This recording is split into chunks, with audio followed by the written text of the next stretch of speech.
ఈ వారం నా గెస్ట్ నూకల్ నరేష్ రెడ్డి తనయుడు అభినవ్ రెడ్డి. అభినవ్ రెడ్డి గారు నమస్కారం. నమస్కారం రమేష్ గారు. నూకల్ నరేష్ రెడ్డి గారు బిఫోర్ ఆఫ్టర్ ఎట్లుంది లైఫ్? బిఫోర్ అంటే ఒక గైడెన్స్ ఉంటుండే, ఇప్పుడు కంప్లీట్ గా ఇండిపెండెంట్ గా ఆపరేట్ చేయాలంటే కొద్దిగా ఇబ్బందికరంగా ఉంది. అంటే అనుభవంతోని, అంటే ఆయన అనుభవం కలిసి వస్తుండే ప్రతి ఒక్క వర్క్ లా. ఇప్పుడు ఏంటంటే సొంతంగా డిసిషన్స్ తీసుకోవాలంటే కొద్ది ఇబ్బందికరంగా ఉంటది. సో చాలా జాగ్రత్తగా ఆశతూసి స్టెప్ వేయాల్సి వస్తుంది. నూకల్ నరేష్ రెడ్డి అంటే మాట ఇస్తే మాట పైన నిలబడు.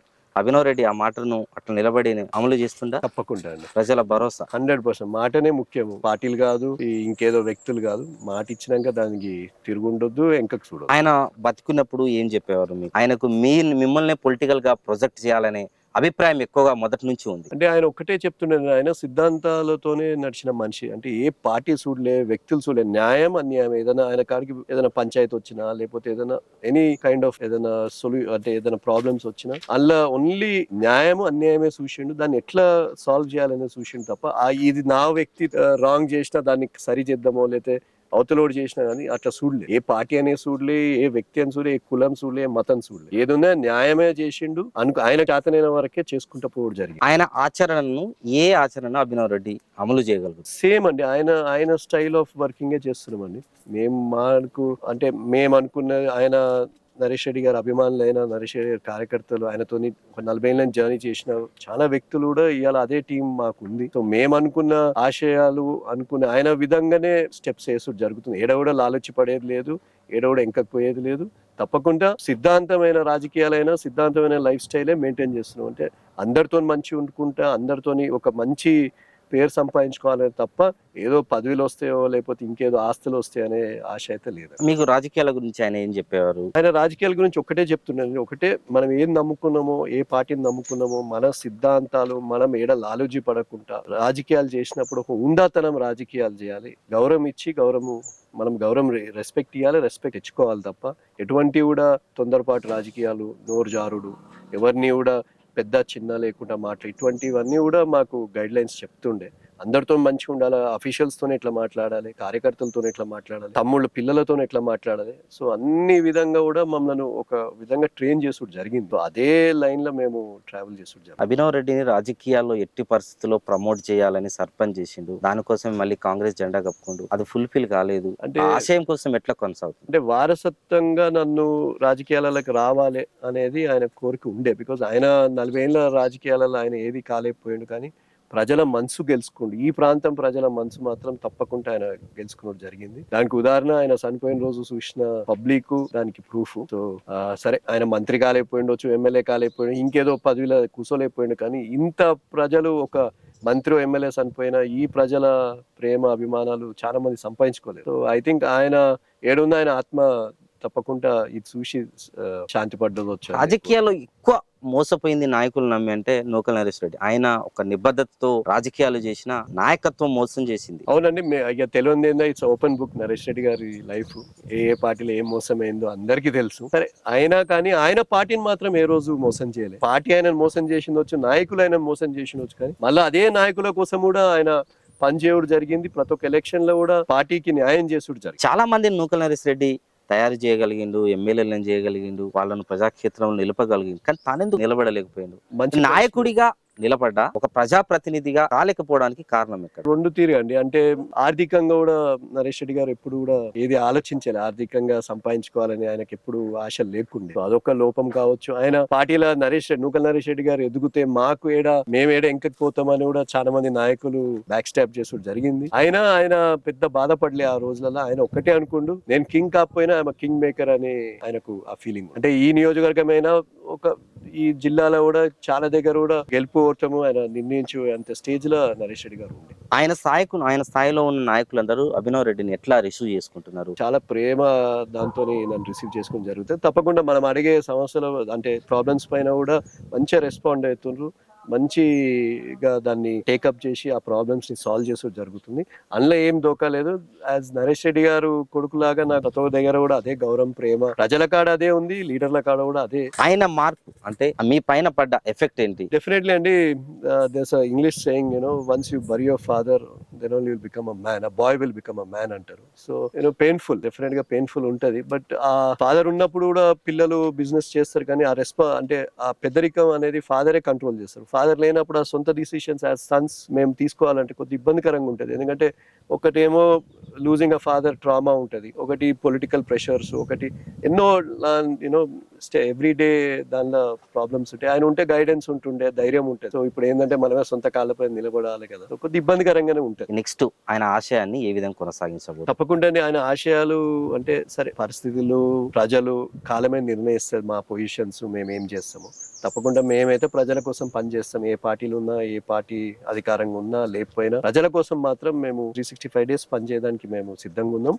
తప్పకుండా కూడా ఎటువంటి ప్రాబ్లం వచ్చినా మాక్సిమం ప్రజల సమస్యలను తీరడానికే ట్రై చేస్తాం. నూకల నరేష్ రెడ్డిని చాలా పార్టీలు ఆర్థికంగా, రాజకీయ వ్యూహాల్లో వాడుకునే కానీ తనకు న్యాయం చేయలేకపోయింది. అభినవ్ రెడ్డి కూడా అట్లనే మోసపోతాడా? అదే అండి మీతో అన్నట్టు, ఇప్పుడు అది సమయమే నిర్ణయిస్తుంది, ప్రజలే నిర్ణయిస్తారు. ఇప్పుడున్న పాలిటిక్స్ లో మనం గుంజుకోవాల్సి వస్తుంది, కానీ పాలిటిక్స్ ని అప్పుడులాగా ఆయనలాగా ఓపికతో ఒక మాట పైన నిలబడడం, అదే గౌరవంతో ఉండడం, అదే సంస్కారంతో ఉండడం ఇప్పుడు సాధ్యం కాదు. ఆయన చేసిన ఏకైక రాజకీయాల్లో ఆ నిబద్ధతని తనను ప్రజాప్రతినిధి కాలెక్క చేసింది అనే ఒక అభిప్రాయం ఉంది జనంలో. వాస్తవం అండి. ఇప్పుడైతే మీరు అన్నట్టు ఇప్పుడున్న రాజకీయాలు చాలా డిఫరెంట్ రాజకీయాలు. అప్పుడు వాళ్ళ చేసే రాజకీయాలకు తప్పకుండా టైం ఎట్లా వస్తుందో ఆ విధంగానే ట్రావెల్ చేస్తాం. మేము కూడా పార్టీ లైన్స్ లోనే పనిచేస్తాం, పార్టీని నమ్ముకునే పనిచేస్తాం, పార్టీ కోసమే పని. మేజర్ గా ఈ ప్రాంత ప్రజలకు అనేక దాదాపు 600 ఎకరాల భూములను, ఆస్తులను నూకల నరేష్ రెడ్డి పోగొట్టుకొని ప్రజల కోసం నిలబడ్డాడు. అది అభినవ్ రెడ్డితో సాధ్యమవుతుందా? తప్పకుండా అండి. అదే విధంగా అదే స్టైల్లో పనిచేస్తున్నాం. చూస్తే సంవత్సరం నుంచి కూడా నేను హైదరాబాద్ లో ఉన్న వ్యాపారాలైనా ఏది ఉన్నా కూడా అన్ని కూడా తగ్గించుకొని most of the time village లోనే ఉండడం జరుగుతుంది, నియోజకవర్గంలో ఉండడం జరుగుతుంది. మా వల్ల ఎంత అవుతుందో అంత 100% చేస్తాం. 40 ఏళ్ల క్రితం ఆయనతో జర్నీ చేసిన నాయకులందరూ కూడా ఒక్కొక్కరుగా ఇప్పుడు మీతో కలవడానికి చాలా మంది వస్తున్నారు. వాళ్ళకు అభినవ్ రెడ్డి ఇచ్చే భరోసా ఏముంది? భరోసానే ఏం లేదండి. ఒకటే, వాళ్ళకు నరేష్ రెడ్డి గారి పైన ఉన్న నమ్మకము, ప్రేమ, అభిమానమే. అదే ప్రేమ, అభిమానం నా మీద చూపించుడు జరుగుతుంది. ఆ నమ్మకం కూడా ఉంది. ఏంటంటే నేను కాపాడుకోలేస్తా, నా తండ్రి ఎట్లా కాపాడుకుండో అబ్బాయి కూడా కాపాడుకోలేస్తాడు అనే పూర్తి నమ్మకం కూడా మా ఆ టీం కి, ఆ కార్యకర్తలకు, ఆయన అభిమానులకు ఉంది. చాలా మంది రాజకీయ వారసులు రాజకీయాల్లో నిలబడలేకపోయారు. ఒకసారి గెలిచినా తర్వాత వాళ్ళకంతగా వాళ్ళు కొంత నిలబడలేని పరిస్థితి మనం రాజకీయాల్లో చూస్తున్నాం. మీకు అట్లాంటి పరిస్థితి వస్తారు, లేకుంటే అదే మాట పైన నిలబడతారు? లేదండి, మాటపై నిలబడతాం 100%. సరే సమయమే ఆన్సర్ చెప్తుంది దీని విషయం, కానీ బట్ ప్రజా సేవలకు, ప్రజలకు సేవ చేయడానికి ఏ పార్టీ, ఏ పొజిషన్ అవసరం లేదండి. మనం ప్రజలకు సేవ చేద్దాం అనుకున్నప్పుడు ఎన్నో విధాలలో సేవ చేయవచ్చు. మాట సాయం కావచ్చు, ఆర్థిక సాయం కావచ్చు, ఇంకేదైనా సాయం కావచ్చు. సో అన్నిటికీ పార్టీ, మనం ఏదో పొలిటికల్ పార్టీలో ఉంటేనే సేవ చేస్తాం అనేది తప్పు. నా దృష్టిలో అయినది మనం ప్రజా సేవ చేసుకుంటూ పోవడే ముంగట్ పోవాలి. ఏదో ఒక రోజు అది అనేది అదే వస్తుంది. చాలా మంది కుమారులు ఆస్తులకు, వ్యాపారాల పైన కొట్లాడుకుంటూ రోజులు చేస్తున్నాం. ఆయన 100 ఎకరాల భూములను పోగొట్టారు. ఎప్పుడు మీరు అడగలేదు అసలు ఏ రోజు అడుగు జరగలేదండి. బికాజ్ అది వాళ్ళ తాతగారు సంపాదించిన ఆస్తి, అది ఆయన ఇష్టము. సో దాన్ని నేను అడుగుడు అనేది కరెక్ట్. నేనేం సంపాదించుకునేది ముఖ్యం. నా బిడ్డకు నేనేం సంపాదించి పెడతా అనుకునేది అది నా సొంతం, కానీ ఆయనను క్వశ్చన్ చేసే అంత స్థాయి మాది కాదు. నూకల నరేష్ రెడ్డి అభినవ్ రెడ్డికి ఏం ఆస్తి ఇచ్చింది? ఆస్తి అని చెప్పినా కానీ ఈ ప్రాంతం ప్రజల సంస్కారం ఇచ్చిండా, క్రమశిక్షణ నేర్పించిండా, లేకుంటే వ్యాపారాలు నేర్పించిండా, లేకుంటే ప్రజలకు నాలాగా ఉండమని నేర్పించిండా, లేకుంటే ఆయనలాగా ఓపిక నేర్పించిండా? మంచితనం నేర్పించిండు. అన్నిట్ల మంచితనంలో ఇవన్నీ వస్తాయి. సో ఆయన నేర్పించింది, ఆయన ఇచ్చింది మాకు మంచిది. 23వ తారీఖు ఒక పెద్ద కార్యక్రమానికి శ్రీకారం చుట్టిరు. ఆ కార్యక్రమానికి ఎవరెవరు రాబోతున్నారు? 23 నాడు సంవత్సరికము నరేష్ రెడ్డి గారిది. అట్లనే విగ్రహ స్థాపించడం జరిగింది. పెద్దలు మా గురుగారు, అంటే మా godfather R Surender Reddy గారు, ఎక్స్ ఎంపీ వరంగల్, ఈ దోర్నకల్ నియోజకవర్గ ఎమ్మెల్యే గారు కూడా, పాత ఎమ్మెల్యే గారు కూడా. అట్లనే ఆయన చేతి మీద ఇనాగ్రేషన్ జరుగుతుంది. అండ్ ఆల్ పార్టీ అండి, ఏ పార్టీ అనేది లేదు, ఈ పార్టీ అని నరేష్ రెడ్డి గారికి ఉన్న సంబంధం ఉన్న వాళ్ళందరూ కూడా ఆల్ ఆర్ ఇన్వైటెడ్. సో అదే విధంగా అందరిని ఇన్వైట్ చేసుడు జరిగింది. సో అందరూ కూడా వస్తామని ప్రామిస్ చేసుడు జరిగింది. అందరూ కూడా వస్తారు తప్పకుండా. ఒక మంచి మెసేజ్ తోని ఈ ఇనాగ్రేషన్ ఫంక్షన్ కూడా జరుగుతుంది. అభినవ్ రెడ్డికి ఇప్పుడు గాడ్ ఫాదర్ ఎవరు? గాడ్ ఫాదర్ అంటే ఇక మాకున్నదే సురేందర్ రెడ్డి గారు అండి. మా గాడ్ ఫాదర్ సురేందర్ రెడ్డి గారే. ఎప్పటికీ కూడా సురేందర్ రెడ్డి గారే. ఇలా మేము ఈ స్థాయిలో ఉందని కూడా సురేందర్ రెడ్డి గారే. అట్లానే ఏం లేదు, మిగతా లీడర్స్ కూడా అందరూ, మా ఎమ్మెల్యే గారైనా, మా ఎంపీ గారైనా, పొంగులేటి గారైనా, తుమ్మల్ గారైనా, లేకపోతే మా మేనమా రఘురామ్ రెడ్డి గారైనా అందరూ కూడా మమ్మల్ని ఒక మంచి అంటే గైడెన్స్ తోని మమ్మల్ని ముంగట్ తీసుకోవడం జరుగుతుంది. ఏదైనా ఉంటే ఎక్స్ప్లెయిన్ చేస్తారు, ఇట్లా కాదు ఇట్లా అని ఒక సిస్టమ్ లో మమ్మల్ని. ఏ కార్యక్రమాలు 23వ తారీఖు ఉండబోతున్నాయి? విగ్రహం ఇనాగ్రేషన్ ఒకటి ఉంటుందండి. తర్వాత భోజనాలు ఉంటాయి. అన్ని విలేజెస్ నుంచి ఈ జిల్లా ఖమ్మం జిల్లాలో ఎమ్మెల్యేస్, నాన్నగారికి ఉన్న సంబంధాలు, ఆయన అభిమానులకు అందరు కూడా మేము ఇన్వైట్ చేసుడు జరిగింది. సో ఒక పెద్ద ఎత్తున ఈ ప్రోగ్రామ్ జరుగుతుంది. అన్ని పార్టీల నేతలకు అధ్యక్షులకు ఆహ్వానం పంపించారా? అన్ని పార్టీలకు ఇచ్చినామండి, ఆల్ పార్టీ. కేసీఆర్ గారికి ఇచ్చారా?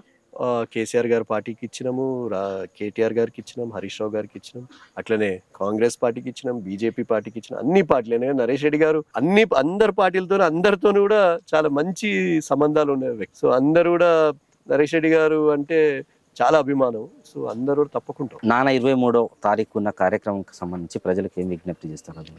నరేష్ రెడ్డి గారికి ఉన్న అభిమానులైన నరేష్ రెడ్డి గారితో సంబంధాలు అంటే 40 ఏళ్ళ నుంచి సంబంధాలు అందరూ కూడా దయచేసి తప్పకుండా రావాలని నేను కోరుతున్నాను. ఇది అభినవ్ రెడ్డి గారితో స్పెషల్ ఇంటర్వ్యూ.